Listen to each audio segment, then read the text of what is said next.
ობახიძის უტყვი გამომეტყველების ჩანაცვლება მამუკა მდინარაძის სანდომიანი გამოხედვით არაფერს არ შეცვლის იმ მარაზმში, რასაც 5 თვიანი პროპაგანდისტული კამპანია ერქვა ფასების შემცირებით. ეს პროცესი დამთავრდა კრახით.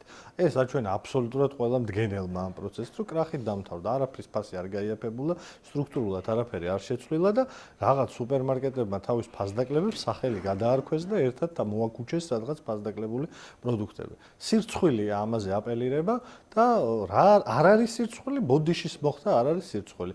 საქართველოს მილიონობით მოქალაქეს, რომელიც ელოდებოდა 5 თვის მანძილზე ძირითად პროდუქტებზე ფასების გაიაფებას და ეს პროდუქტები გაუძვირდა, უტიფრები რომ არ იყვნენ, მადლობა ბოდიში უნდა მოუხადონ ახლა. ბოდიში იმისთვის, რაც გააკეთეს, რაც იკადრეს, მაგრამ ამის მოლოდინი არა გვაქვს.